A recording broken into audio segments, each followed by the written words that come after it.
Esto es falso, pero ¿dónde está realmente el Arca de la Alianza? ¿Y quién es el Indiana Jones de hoy? Déjame presentarte a tres personas que afirman haberla encontrado. Número 1, el rabino Yehuda. En 1982, el rabino Yehuda y su amigo Karen llevaron a cabo una excavación arqueológica riesgosa y secreta. ¿Por qué secreta? Porque estaban excavando bajo el monte del templo, y sobre el monte del templo hay varios edificios sagrados que poseen un gran valor y significado para distintas religiones. Sin embargo, ambos hombres afirman que rompieron una pared del muro occidental y encontraron una cámara interna que se extendía por 28 metros, y al fondo de esta cámara estaba el Arca de la Alianza. Ambos dicen haber visto el arca estando a metros de distancia, pero se negaron a tocarla. Aseguran que el día en que el templo judío sea reconstruido, sacarán el Arca de la Alianza y la mostrarán al resto del mundo. Mientras estas excavaciones y exploraciones continuaban en secreto, una compañía de radio se enteró y filtró la información a todo Israel. Por la mañana, grandes grupos de personas enojadas y ruidosas protestaban por las excavaciones bajo el monte del templo. Como sabes, la situación en Israel sigue siendo muy tensa, por lo que no se han podido realizar más excavaciones desde entonces. Pero, ¿qué pensás? ¿Crees que el rabino Yehuda realmente encontró el Arca de la Alianza? Quédate atento, porque en breve me gustaría darte mi opinión sobre dónde creo que está el Arca hoy. Número 2, los monjes de Aksum. En una pequeña capilla en Etiopía hay un grupo de monjes que afirman tener el Arca de la Alianza. Hay varias historias sobre cómo llegó el Arca a Etiopía, pero lo cierto es que este grupo afirma custodiar uno de los objetos más sagrados de la historia mundial. Ahora bien, el problema es que los monjes son tan secretos y misteriosos sobre el tema que no permiten que ningún extranjero entre en la capilla, y hay solamente uno como guardián que cuida el arca y debe posar los ojos sobre ella en todo momento. ¿Por qué esto es un problema? Porque es muy difícil así verificar sus afirmaciones. Un hombre, Edward Ullendorf, profesor de estudios etíopes, dice que tuvo la oportunidad de ver esta supuesta arca y afirmó que no era más que una caja de madera construida en la época medieval, mucho después de la era bíblica. Nuevamente te pregunto, ¿dónde crees que está el Arca de la Alianza hoy? ¿Crees que está en Etiopía? Sé que algunos de ustedes se sorprenderán con mi respuesta a esta pregunta. Número 3, Ron Wyatt. Ron Wyatt es uno de los pioneros que descubrió el Arca de Noé en Turquía. Pero, ¿encontró Ron Wyatt este otro arca? ¿Encontró el Arca de la Alianza? Ron creía que la ubicación debía ser la tumba del jardín, uno de los posibles sitios donde Cristo fue sepultado, justo al lado del Monte Calvario. Ahí es donde él creía que estaba ubicada el arca. Así que obtuvo permiso y comenzó a excavar en la tumba del jardín. Allí encontró un pasaje y, según Ron, directamente debajo de los agujeros de la cruz, justo donde murió Jesucristo, fue donde se encontró el Arca de la Alianza. Ron dice que cuando la halló, también se encontró con 4 ángeles que le dijeron: toma fotos, graba videos, pero guarda las imágenes en la cámara y en el momento indicado las vas a revelar al resto del mundo. Ahora, es difícil decir si Ron realmente encontró el Arca de la Alianza, porque no tenemos el mismo cuerpo de evidencia que tenemos para algunos de sus otros descubrimientos. Pero de nuevo, la pregunta es para vos. ¿Crees que Ron Wyatt es el hombre que encontró el Arca de la Alianza? Creo que mi opinión te va a volar la cabeza, pero primero necesitamos responder esta otra pregunta. ¿Por qué es este uno de los objetos más importantes del mundo, tanto para cristianos como para judíos? Primero que nada, porque fue diseñado por Dios. Dios dio instrucciones muy precisas sobre cómo debía diseñarse el arca. Ella tenía que estar recubierta tanto por dentro como por fuera con oro. En la parte inferior se le adjuntaron 4 anillos dorados, y a través de estos anillos pasaban varas de madera de acacia, lo que significaba que los sacerdotes podían llevar el arca cuando sea necesario. Pero lo más hermoso de todo era la cubierta de la expiación, o el propiciatorio. A cada lado de este propiciatorio había 2 querubines dorados con alas extendidas. Esto era un signo de que estos 2 querubines obedecían a Dios y tenían su atención puesta allí, en el propiciatorio donde Dios se encontraba con la gente, y solo le rendían cuentas a él. Pero, ¿sabés qué es lo que había dentro del arca? Bueno, ella contenía los 10 mandamientos, los mismos mandamientos que fueron escritos por el dedo de Dios, y también dentro estaba la vara de Aarón y un jarro de maná que recordaba al pueblo de Israel que Dios les había provisto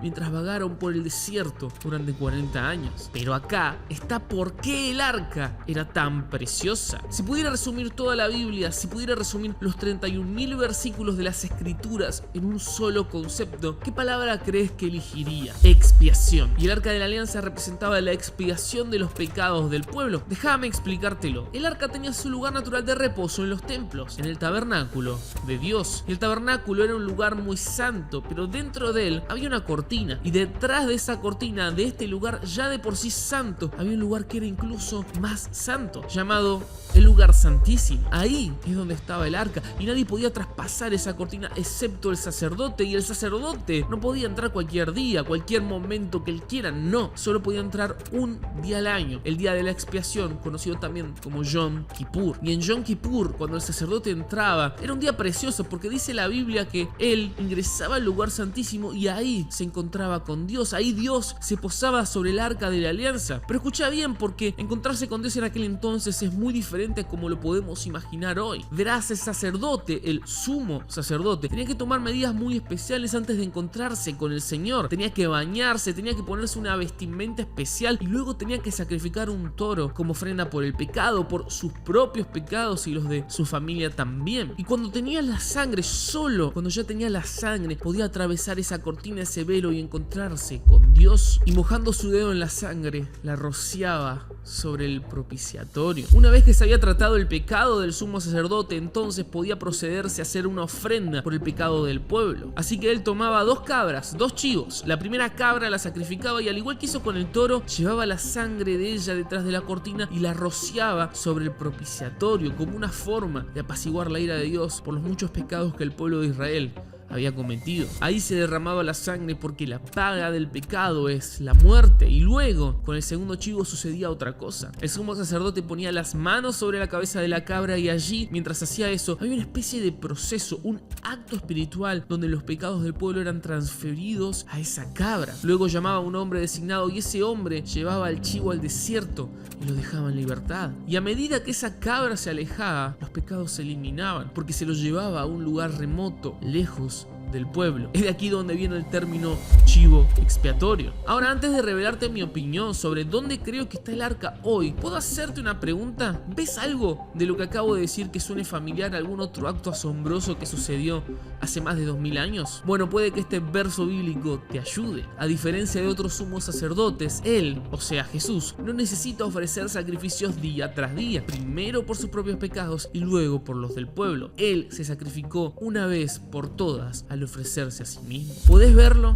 Tenemos un nuevo sumo sacerdote, un gran sumo sacerdote, y su nombre es Jesús. Jesús no tuvo que traer ante Dios una ofrenda por el pecado, por sus propios pecados, porque el Señor Jesús estaba totalmente sin error. Él era justo y no había hecho nada malo, por lo que podía presentarse ante Dios con confianza y decir: estoy sin pecado, presento el sacrificio. Este gran sumo sacerdote no tenía que seguir entrando al templo una vez al año para ofrecer un sacrificio por el pueblo. No, cuando Cristo estuvo colgado en la cruz, cuando fue clavado en ese madero, el sacrificio fue definitivo, una vez por todas. Su muerte fue suficiente para pagar el precio por todos nuestros pecados para siempre. Y lo siguiente que tenés que saber es esto: Cristo no entró ahí con la sangre de un animal, no, Él presentó su propia sangre ante Dios. Esa sangre estaba ahí para apaciguar la ira del Señor. Así que la ira que recae sobre vos y sobre mí, la ira por nuestros pecados, por todas las cosas malas que hemos hecho, esa ira fue desviada y colocada en Cristo, y ahí Él la absorbió para que pudiéramos ser perdonados y esa sangre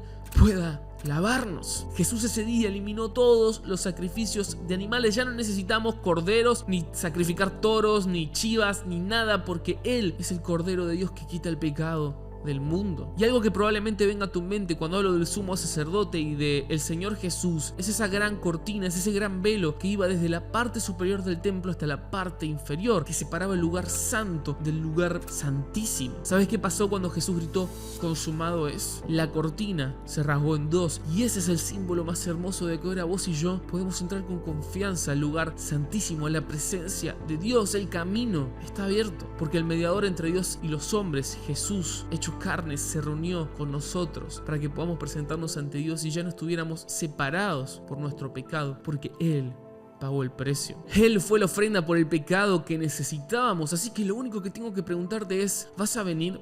¿Vas a venir y le vas a pedir al Señor Jesús que sea tu Salvador? ¿Le vas a pedir que te reconcilie con Dios? Has estado separado tanto tiempo por tus pecados, pero hoy podés ser llevado de vuelta al Padre a través de ese mismo acto que hizo Jesús en la cruz. Si lo deseas, puedes tenerlo, y como esa cabra fue enviada a millas de distancia porque cargó con los pecados del pueblo, alejándolos de ellos, así Jesús puede separarte de los tuyos, llevándolos tan lejos como está el este del oeste. Pero si lo rechazás, entonces vas a tener que pagar vos mismo el precio por ellos y vas a sufrir la ira de Dios. Y sí, puede que esto no sea popular en estos tiempos, pero yo no voy a censurar la verdad para caerte bien. Querido, querida, Dios no puede ser burlado. Y si la paga del pecado es la muerte y decidís pagar vos mismo por ellos, entonces vas a morir, morirás eternamente. Y esa es la única razón por la que hago estos videos, porque yo no quiero que sufras eternamente, yo quiero que encuentres el perdón que solo se puede encontrar en Jesús. Ok, creo que ya esperaron lo suficiente. ¿Dónde creo personalmente que está ubicada hoy el Arca de la Alianza? Bueno, no quiero ofender a nadie, por las dudas voy a aclararlo. Yo no tengo el monopolio de la verdad, esta es solo mi opinión personal, pero me parece muy interesante que en Segunda de Crónicas capítulo 35 sea la última vez que se menciona el Arca y que nunca más volvamos a escuchar de ella en la escritura. Lo que sabemos de la historia mundial es que en el 587 a.C. los babilonios sitiaron Jerusalén, la tomaron, destruyeron el templo y prendieron fuego a toda la ciudad. Así que una teoría muy plausible es que quizás el arca fue destruida, pero otra corriente de pensamiento es esta. Algunas personas creen que el profeta Jeremías fue advertido por Dios de que esto sucedería, así que tomó el arca de la alianza y la escondió en un lugar secreto. Ahora tenemos que tener mucho cuidado con esta teoría porque en ninguna parte se habla de ella en la escritura, pero supongamos que este sea el caso y que esté escondida en algún lugar en Israel. Personalmente yo no creo de que alguna vez la encontremos. ¿Por qué? Bueno, porque no sé si merecemos encontrarla. Tenemos un planeta mareado de tanto girar, con conflictos y desastres. ¿Mereceríamos algo tan sagrado como eso? Yo personalmente creo que no. Además, como dije antes, tenemos a Jesús. El arca de la alianza, aunque era preciosa, ya no la necesitamos porque tenemos un nuevo pacto con la sangre del Cordero de Dios y eso es suficiente para mí y yo espero que sea suficiente también para vos. Una cosa más. Se acaba de lanzar un video completamente nuevo y estoy 99% seguro de que vas a querer verlo. Anda ya